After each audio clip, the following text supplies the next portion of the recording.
Senator Murray. Thank you very much, Mr. Chairman. The VA's strength as the largest integrated healthcare system in the country gives it really the ability to lead best practices in healthcare and conduct research and reach veterans in all areas, including in our rural areas, through mobile medical outreach, telehealth, and other innovations. Veterans really look to the VA to get the high-quality, culturally competent care that they have earned. So I just wanted to say this today, Mr. Chairman. In recent weeks, my office has heard from concerned veterans and employees that VA is considering a reduction in inpatient services at Mann Grandstaff VA Medical Center in Spokane. And veterans and staff at that facility have really spent the last few years navigating this new healthcare record system that has been plagued by issues, to put it lightly. So to reduce inpatient services at a time when local communities, especially surrounding rural communities, need more care, not less, would be a real mistake. And instead of placing more stress on a facility that has already taken on so much, the VA needs to give employees the resources and the flexibility they need to just do their job and get our veterans the high-quality service that they have earned. Mr. Chairman, I just wanted to make that very clear at the top of this committee. But Dr. Elnahal, I wanted to ask you, having spent some time away from the VA, what lessons would you bring back to the department when it comes to access to care and reaching all of our veterans? Absolutely, Senator. And I think the overarching principle here is to map the journey of the patient in trying to access your system. We did that for our ambulatory care center. We discovered major problems at University Hospital with the call center to be able to get an appointment, and also referrals from the emergency room into longitudinal care in our ambulatory center. And we've made strides in trying to improve that. So it really starts at the point of care. It starts at the point of understanding the veteran's experience and trying to get access to care. And I know the VA has incredible efforts in human-centered design and mapping the journey of veterans.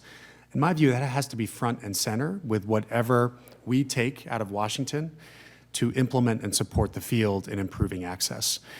So I have personal experience with that. There were access issues in the psychiatric hospital system that I ran in New Jersey that we improved as well. I try to bring those lessons back and frankly continue, I think, the forward-thinking work that VHA is already doing on access. Okay, I look forward to working with you on that. Since 2010, more than 65,000 veterans have died by suicide, which is more than the total number of deaths from combat during the Vietnam War and the operations in Iraq and Afghanistan combined. I know suicide prevention is a high priority for the administration. It is for everyone on this committee as well. So with approximately 200,000 service members transitioning now to civilian life every year, how will you work, Dr. Elnahal, to ensure veterans are receiving continuous and timely mental health care during that transition from DOD to the VA healthcare facilities? Senator, I'll say that I share your view that veteran suicide is a national tragedy and that we must do everything we can to bring that number as close to zero as possible, and I would commit to doing so if confirmed into the role. I think the John Scott Hannon Act, which this body passed, and this committee, of course, passed, is a great framework for how to address this issue. Title I of that act talks about everything that the VA can do in the transitioning period where we know the risk for suicide is much higher in that 6-month period after service and moving back into civilian life. Veterans need to be supported in every step of that process.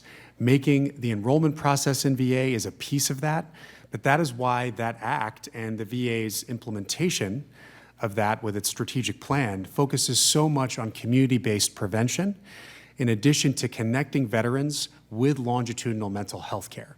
We know the data also shows that veterans who are experiencing care and are within the VA system for care have a lower suicide rate than veterans who are not in the system, even if they had the same combat experience and service experience. So it's not just community-based prevention and intervention, it's also ensuring that access to mental health services in VA is as best that it can be. And I specifically am concerned about that transition from DOD to VA where we lose people. And we have to keep track of that and do a better job. I agree, Senator. Okay. Thank you. Thank you, Mr. Chairman.